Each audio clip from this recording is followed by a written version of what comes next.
number one goal is to get the mounts done, hopefully even that boxed in, and then that's just that much closer. Get the back mounts tacked in, we'll pull it out, we'll burn the mounts in, cut this out, fill that in, and then we could potentially throw the new oil pan gasket and the pickup tube on, the rear housing gasket in, all that, and stuff it in permanently. Yeah.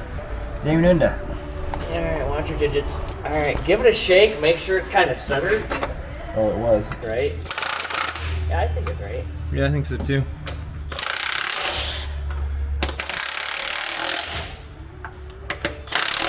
Does that look good?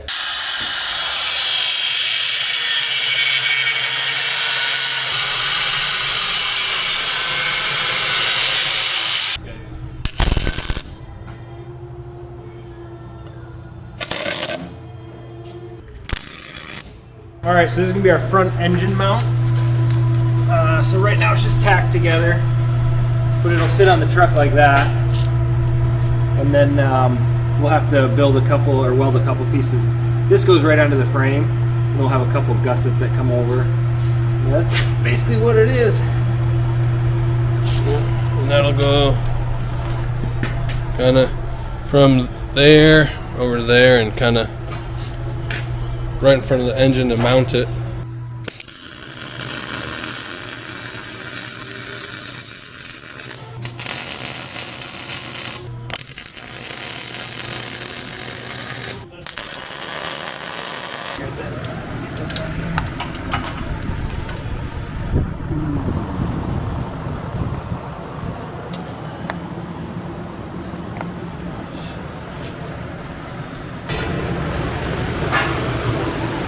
What are you doing, Tim?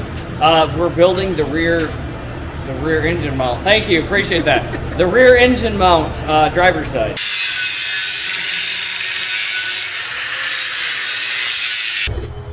So this, something like that.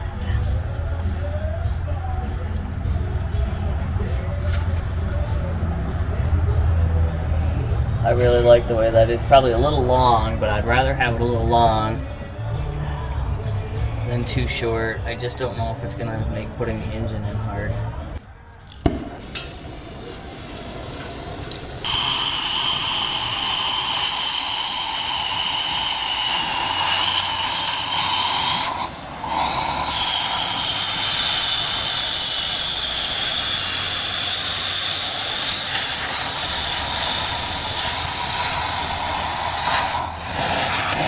Nope, not yet.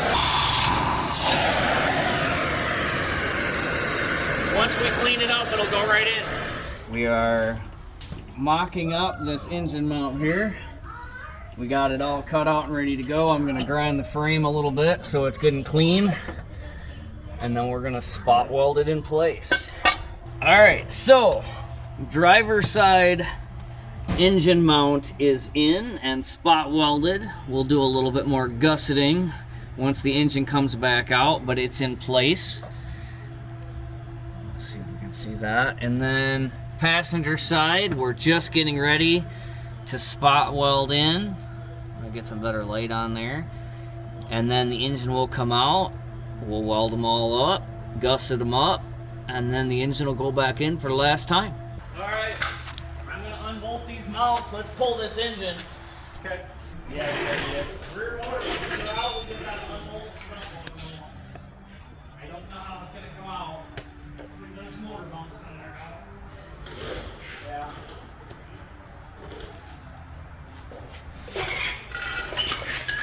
All right. So one.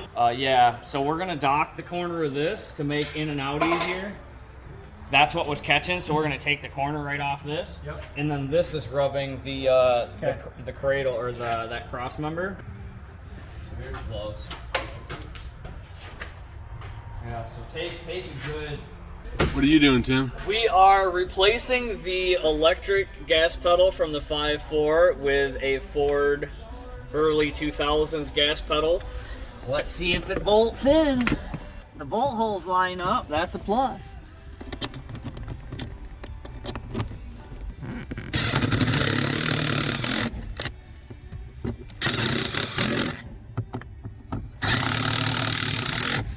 There's our gas pedal for our new Cummins. Why did you need to change it? The gas pedal on the electric diesels and electric gas motors is fully electric. There's no cable that connects your engine to the gas pedal. So this now allows us to use a throttle cable like an old school car to work with our Cummins. This hole right there, even though it's a manual or an automatic truck and nobody offers a manual for this, the hole for the slave cylinder is right there. He used it for his plow wiring, so we got to relocate that. But there's even the stud holes right there, and there's one right there for the studs. This is actually a brand new clutch pedal here. These two studs go through, there you go. These two studs go through those holes. This is where the slave cylinder is. And then up on top in the dash, these two studs are actually in the dash already. So this thing is gonna bolt right in, even though they don't offer a manual in this year. This is gonna bolt right in, just like it was. So even though they don't offer it, they still make the holes and everything? The provision is still there for it. Yep. Let's get the wiring unhooked and see if we can't get a clutch pedal in there. Should theoretically... Oh, it's gonna be held like that right there. So I don't think... Let's pull that piece of foil out that's blocking it, and I think that should go right in. So they put this foil whatever over. Since it's not being used, we gotta get her out of here.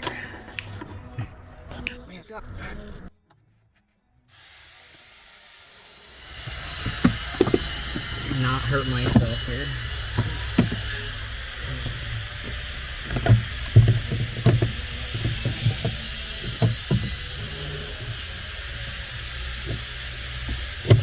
There we go. Just like that. We'll just have to reroute that so it's in a safer spot. What are you doing? We are reworking the 5.4 harness to accommodate our new Cummins, meaning oil pressure sensor, coolant temperature sensor, and tach signal, and starter solenoid wire. That's our starter solenoid wire. That's it. So we're just trying to strip this down to get to just the few wires that are necessary to not even control, but just monitor the Cummins. So here shortly, we will have a nice stripped down wiring harness. And AJ's just on his phone over there all the time. I agree wholeheartedly with what Tim said. And then Malachi said he's going to install the furnace for us. This is how you know that the boys are getting cold, is they stop the build and they put in a wood stove.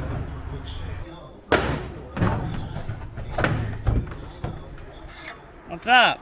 What do you have to say for yourself, Tim? I put a hole in the roof. Oh my goodness.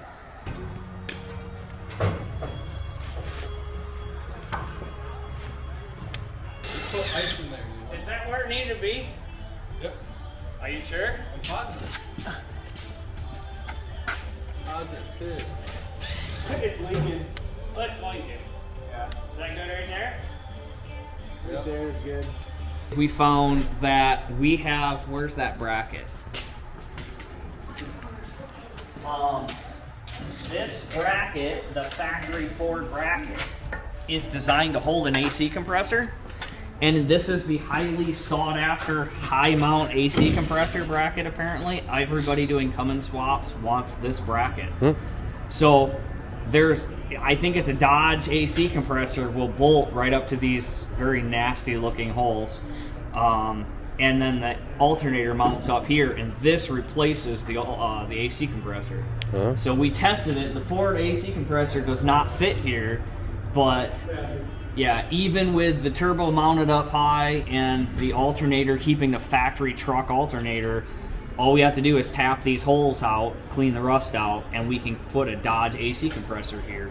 So today felt a little unproductive, but we did make good progress. Both rear engine mounts are bolted or are spot welded in today, this week, whenever. We'll get them gusseted up, welded all in and painted. The front motor mount is all done, completely done. The engine is out for the very last time. We are going to put a bunch of new gaskets on, finish all the mounts, and then next week it will go back in. Another awesome achievement today was a wonderful wood burner, so we have some heat from here on out since we live in wonderful Michigan. That was a well worth investment that AJ got for us. 45 minutes, I think it took us. Yeah, an hour at most to put it all in. So yeah, progress. Next time this engine goes in and stays in, we hook it up and we watch her run.